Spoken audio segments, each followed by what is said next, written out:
Welcome to 30 Minutes Promoting Unity and Diversity with Wani Angerer in Moving Cultures. We are today celebrating life, and in this pose that represents power, that represents unity, that represents the global family, with my guests, we are saying no to discrimination. We are saying no to injustice. We are saying no to exclusion. And we are welcome all of you to the universal and global family. Our guest, number 199 of this series, is a man who belongs to the society of yogis. Is a man who has understood the power of his mind and the connection with his spirit, and understanding that the physical body can go through transformations.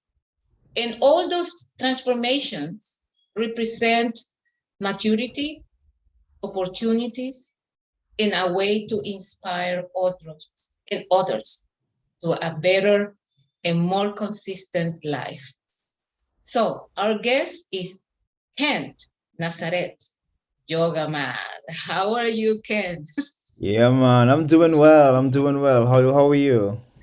Very happy that you accepted the invitation to talk to us and to walk us through your life, your experiences, and what is happening in Thank the you. actual moment in your life and what you are preparing for the future. You are a yoga master, you are a recording artist as well, and Yes. you are originally from the Caribbean. So tell us, who is Ken Nazareth Yoga Man? Well, Kent Nazareth Yoga Man, just to backtrack a little bit, Kent Nazareth Yoga Man was born in Trinidad and Tobago. Um, Raised with my mom and my dad, went to school. Most of my schooling came from the islands as well. In my early 20s, I migrated to the USA. My first state that I stayed was New York City, which I ground myself and got roots and it was a great time. And while throughout my stay or my living in New York City, I came across yoga in 2011, and that sort of shifted the dynamics of my life a little bit, and hence I stepped into a different journey. Ken, when Yeah. you moved from Trinidad to the United States, uh, how was it? Was a big change for you? Oh, definitely it was. It was a huge change. Not to mention culture shock, right? Not to yeah, culture shock and feeling lonely. I remember feeling very lonely at that point in time, and just the whole change. The food was different. Just the way the culture was. The whole culture was different. So it was a very very huge change for me. Very big change. Okay, we're gonna bring some images to the screen so you can walk us through those changes that took place in your life. Okay, Ken. So this is our conversation image, and this is the flag of Trinidad and Tobago That's and correct. your face, and this is a very iconic picture of you because it's your roots and who you are at the moment. Okay, so what happened here, Ken? Well, the first picture with me holding the girl, that's a result of while when I first came to the USA, especially coming from the Caribbean, one of my first things I remember when I came here was to eat. I just had the no, I have the privilege to eat all the pizza and all the all the stuff, and I picked up bad habits. Um, my diet changed when I came here, and late night, sometimes 3 4 in the morning, I'm ordering Chinese food, and that just became the norm for me. And even you just gain weight, and you just sort of just let go of yourself a little bit, and you gain weight, and you just then by the time you realize, then you look back, you have a lot of work to do. Yeah, Ken. When we're talking about comfort food because you were practically trying to regulate your emotions with food without controlling the intake, right? That's correct. Were you happy with the situation because apparently it was really getting out of control, right? That's correct. So what took you to make a change and to uh, Well, mhm. well, to be honest, with the yoga, I'll be honest with you. I didn't one day just wake up and say, you know what, I need to try yoga. I actually stumbled across yoga through a friend who did hot yoga, Bikram Yoga. In this is in Manhattan. Back then, I think the studios were called NYC Yoga, Bikram Yoga Studios.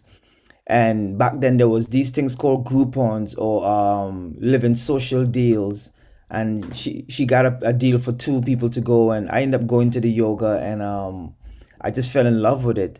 I remember the first time I did it, and I went home. I slept like a baby. I woke up feeling like I had more energy than the Than usual ever. morning. Yeah, yeah. Okay, this is what you achieved. These are some photos on your studio, I guess, in the US, right? Yes, yes. This is in a Yes. place called this is in Pennsylvania, and this is a pretty cool, a really nice studio. It's called Yoga United at Brighton. Because I've seen, I recognize the walls. So you see, I'm down here in a split. This is years of practicing. Um, yeah, Yeah, very nice I photo. have the pleasure and the blessing to meet you in Kenya when I was also your student at the Bikram Yoga Studio in Nairobi. And That's right. you were really an inspiration for a lot of us, and your energy was so comforting in letting us know that we can make it. Yeah. That's And right. Thank you. yes, so these are, tell us about Bikram Yoga and how you move from being an overweight person to become a master on the technique. Well, Bikram Yoga is very well. You know, there's tons of yogas out there. Bikram Yoga is one of the sequences or series that's done in a hot room, right? Um, it's very it's very challenging, and then but what that challenge does, it builds your focus throughout your practice. Every time you go to practice, that challenge helps you to just create, it just builds your focus more and more and more, and eventually, and then sometimes it's not even about actually getting into the pose 100%, right? Sometimes I might be going all the way up, and this is for people who's hearing it for the first time. And then your leg is halfway where my leg is right now, but you actually getting more benefits because you actually pushing harder. And that's something that I always like about Bikram yoga and the poses and some of the things that you could achieve. Ken, what you're saying is extremely important because when we're talking about excessive weight, it's not about the physical body only. Right. It's a Yeah. mental state and a spiritual state. Right. That Yes. physical body is sending a message that is something is happening, something is going on. And when you say about the practice of Bikram yoga, hot yoga, or any kind of sport, it's about challenging yourself and trying to understand what is happening in your physical space. What can you tell us about that? Um. How do you understand the power of the mind over the body?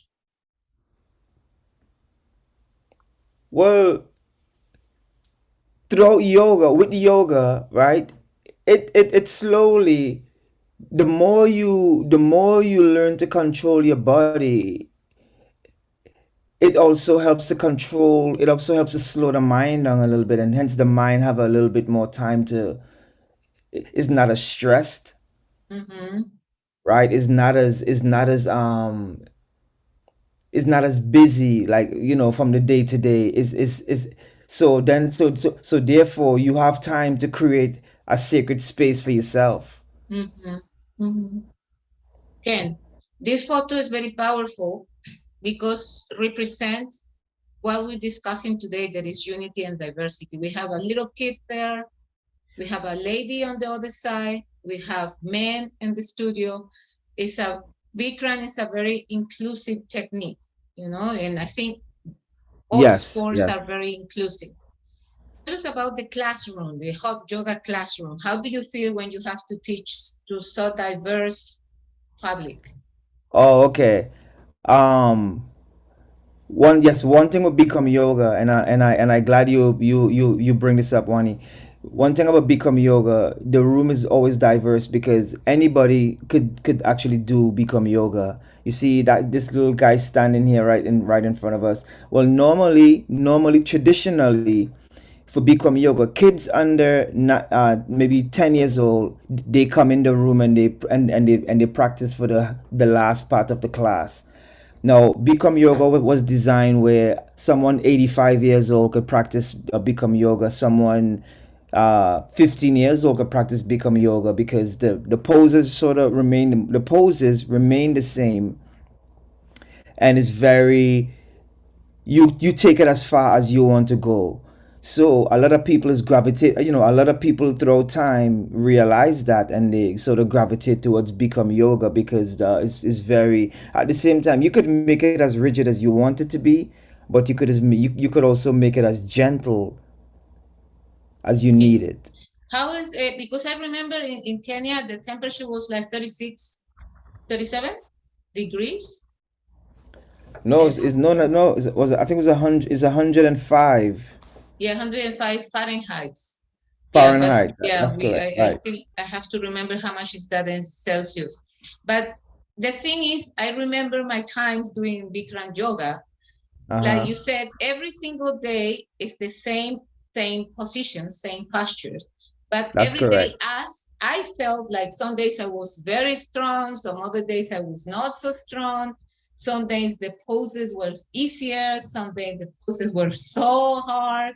So it has to do also with our condition and our mental state at the moment, because that really keeps a track on the present.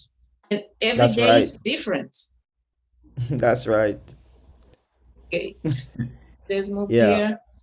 These are the kind of poses you, as an expert and a master on the yoga in the hot room, can do. Tell us about this training, because you are very disciplined and you are very hardworking. How do you manage to go to that level?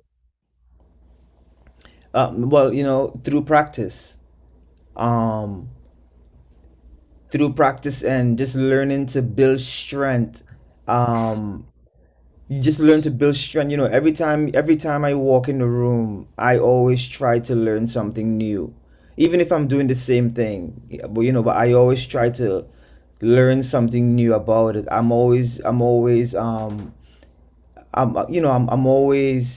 trying to go deeper, and that depth physically also takes me to a mental depth as well, right? And not force learning to not force anything, and learning to know that some things may work with the body and some may not work, and then your body find its niche, and then that strength come along where the body could handle, and then that whole thing grow, and yeah.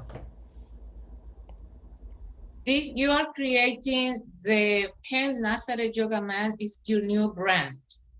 You have Yes, created a combination of music and the tradition of Bikram yoga. And that's um, correct. and what is the meaning of this logo and these images I'm passing through? Well, the logo in the back, the shadow in the back, that's me in a crow pose, right? It's a pose with crow where you stand on your hands and you kick your legs up, and the little ring around my body, that's the torque that I wear on my neck. All right, the Mhm. torque, yeah. right? And then there's a in front of the shadow, this me basically just doing a Hmm. standing bow pose, and This yeah, is the one. Okay. this is the original image, yeah, with me Hmm. in crow, yeah. And the sun, the clay of the sun in on top of you that represent music. Yeah. Yes, yes, yeah. Well, yeah, well, so I play with the logo a lot, and I just add, if I'm doing whatever, but the logo remains the same. So it depends on what it depends on what I'm representing. I just add it with the logo, and Hmm. because the logo is just the same logo, but it also represents yoga. It represents music at different times. It just sometimes it represents fatherhood. So Hmm. So it's a it's a very whole. versatile image that you can combine with different activities you're engaged to. Yes, yeah, very Tell me fun. what is the meaning of the necklace that is actually surrounding you? Oh, the torque is something that I wear around my neck. Torque. If you go way back into history, torque is something that villages used to parents used to give it to the kids around their neck. So other people in the village will sort of have an idea who the kids belong to. So it's a sense of identification. Hmm. So it was like an Yeah, ID, let's say, it's in almost like an ID. It was an back ID. then. It was also like ownership. Yeah. Okay, fantastic. Okay, I didn't know about that. Okay, here you are again. Is the once more the watermark is the logo in the back, and then in the front you are promoting the yoga teaching space. Yeah. Okay, very nice. And this is the same photo we showed before. That's And this. it's and Yes, it's and it's great to see how the images we have been sharing come to a different dimension. that's correct. Wow. Yeah, Yes. This is. Yeah. Glad you recognize that. yeah, Definitely. yeah. They go into a different dimension. Family. Let's talk about family and the power of family in giving you the strength to continue challenging yourself and inspiring other people. Well, family to me is everything. Um, and let me tell you, family. I just didn't wake up one day and just think about family. Like it's actually something that grew. And happened organically, and as it unfold, I begin to see the beauty of it, and I play my role, and I take ownership as a father and as a spouse, and yeah, and I try to create a world around us that's safe and friendly, and yeah. Very powerful photo. Well, let's go back to the main screen. Ken, now that we're So. talking about family, let's Mm-hmm. talk about your early beginnings, your upbringing. About you talking about your ancestors a lot, and the weight of Trinidad is very heavy on you. Uh, what can you tell us about your parents, your grandparents, and your village? And the beach. In the village, the community. Oh, The oh, beach okay. is part So, of it as well, but the uh, village, the oh, I community. could I could tell you a lot about the beach. Yeah. Um, so let me start with my parents. So I was raised with my mom and my dad, right? My mom had I had so my mom already had a few kids, and then she met my dad, and then after that, my dad and my mom, I came along. Um, my dad was a builder, a contractor. He built houses, and my mom was a small businesswoman, right? Mhm, She had a small store in the town of Scarborough, that's in Tobago. mhm, My siblings had some siblings in the house, two brothers and one sister. great people, aunts, uncles. I was raised in a place called Lambo, which is so I was raised in Tobago, actually Tobago, which is the smaller island of Trinidad and Tobago. Right, it's 22 miles long, very small island. And I was raised in a place called Lambo. People were very friendly. This is like in the 80s. People were Mhm. very friendly, and it's very similar to like the style if someone lived like in a any third world or like a African a average African village, you know, Village. Mhm. yeah, same concept. You know, you have the people cooking, and you have the people who could watch the kids, and things like that, and you know, everybody played a role. Everybody's known for something. Yeah. And tell me, what about the circle of connections you have in that time? Because you just mentioned everyone has a role. What about the spiritual aspect of the community? What about the cultural aspect of the community? What about the leisure in your friends, your mates, all the kids of your same age? What was the dynamic? Well, there was definitely and still is up to this day, of course, spirituality. I'm gonna start with spirituality. Spirituality was very transparent in Trinidad and Tobago, you know, and still is. Um, there was many. Well, of course, you have the majority of the people on the island who's Christians, right? And then you break that down into Seventh-day Adventist, Pentecostal, and all these different, then the smaller Christian churches, and then you had the Baptists, you Mhm. had the Baptists, and then you had the Freemasons. My dad was a Freemason. You had Mhm. the Freemasons in the Caribbean. We call them the Lodge Hall men, the Lodge men, right? So everyone. So there was pockets, but the Christian churches were the larger spectrums, and then it's broken down into small compounds of other churches, and you know, and organizations. Um, my growing up, I had a lot of friends, a lot of childhood friends, friends from school. That was one set of friends, and then friends from the village, right? Mhm. So you find the kids who grew up in the village but went to school in the village, there was more local.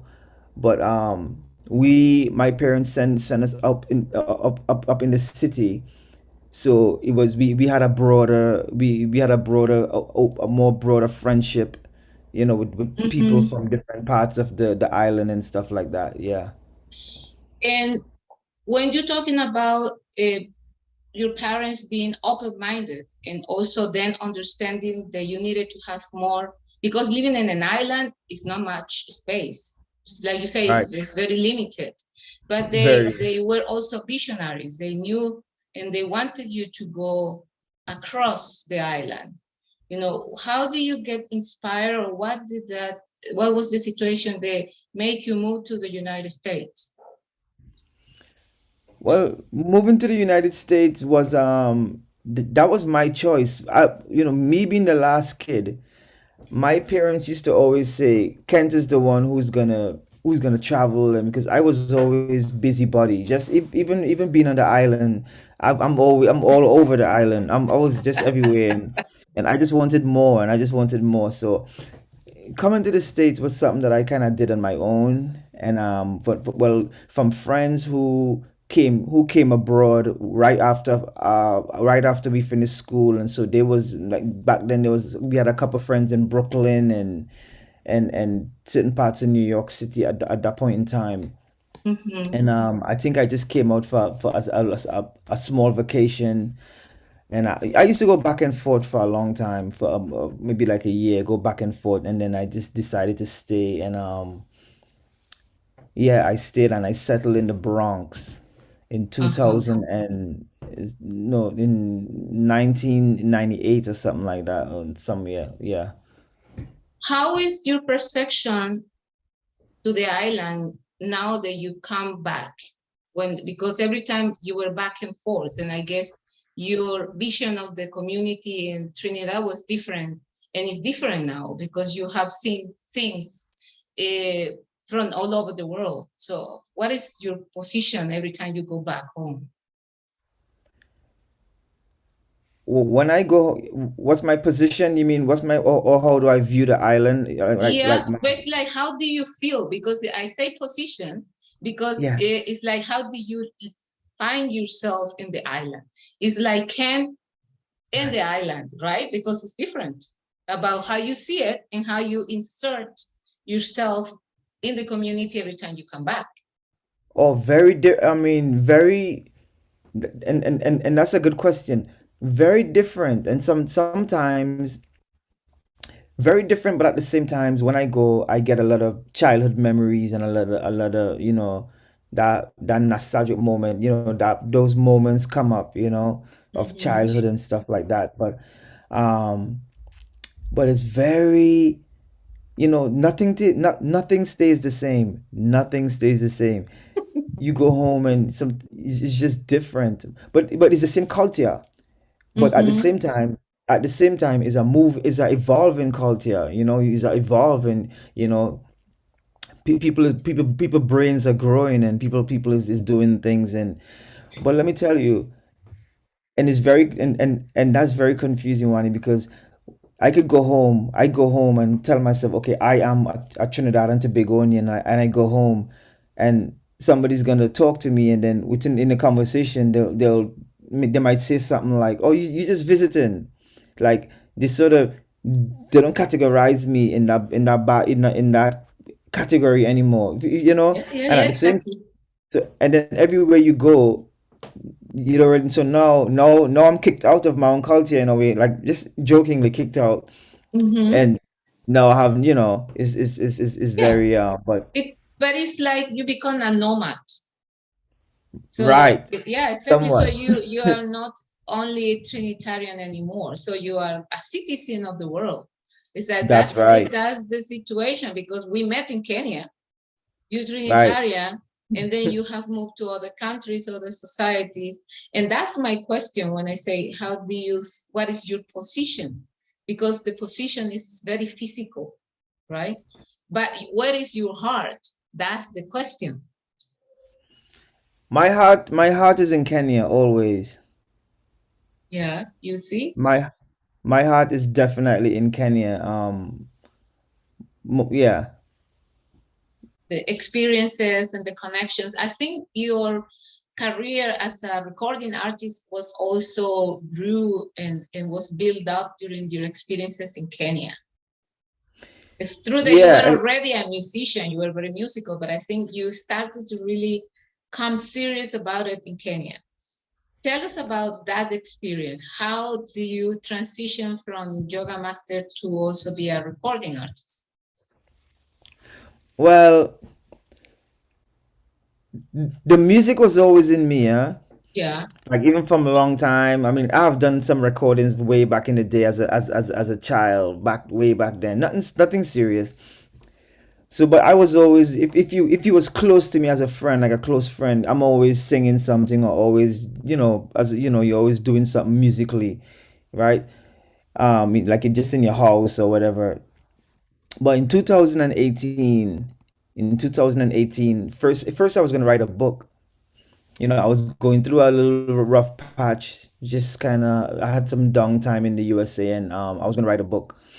And then I was inspired, and was someone say, "Hey, why don't you just instead of a book, why don't you just make it first?" Then they say, "A audio book," and then the audio book turned into just put it in songs, put your feelings into songs and music and stuff like that. And I decided to get back into recording, and I've done some pretty, I've done some pretty amazing tracks, and yeah, a lot of the inspiration in especially my first projects was stem from in Kenya. I think it's because Kenya, to answer your question, to wrap it up, I had more time and more space in Kenya. I was sort of on my own. So Mhm. I was in a teacher's house, and I just sort of just did things. I just sort of worked on other stuff that I needed to work on in my life. I used some of that time that I had to just become more creative and really think about what I really wanted to do. And Could you be Yeah. kind to give us a little taste of some of those pieces you composed? Can you do a little a cappella intro for Oh, us? sure, sure. All right. Well, let me see. Well, I'm gonna do one of the like one of the famous one that everyone knows and represents Kent Nazareth Yoga Man. It's called Yoga Fever. Mhm. Um, love the yoga in the morning. Some love the yoga in the evening. Background soca beating. Teacher, light the incense and thing. Nice up the room before teaching. Good vibes get a greeting. Bad vibes get a beating. Coconut broom, floor sweeping. Welcome, mom. Write your name down, then go to the room. Roll your mat down. Ah, it's the first time to reverse time. Let it be known to all mankind, young, old, cripple, and blind. Wisdom is ever come by. Hi, hi, hi, hi, hi, hi. Before the sun come calling. Love the yoga in the morning. Some love the yoga in the evening. Oh yes, breathe and stretch and yoga fever. Wonderful, Ken. And this is the best way to end our conversation with the soul of yoga and reggae and the Caribbean and the world connection, because this is what your piece represents, that unity in diversity, That's that right. you say is so inclusive and it's for everybody, for everyone, because we are one. We are one global universal family. So, Ken, thank you. Thank you so much for the work you do, for your philosophy, for your teachings. You're very close to my heart. You know that.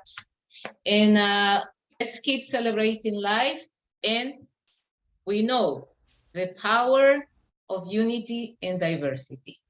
Thank you, Yeah, Ken. man. Thank you. Blessings from Jah. Okay. God bless. God bless. Thank you, Annie, for having me. Thank you. Thank you, Ken. All right.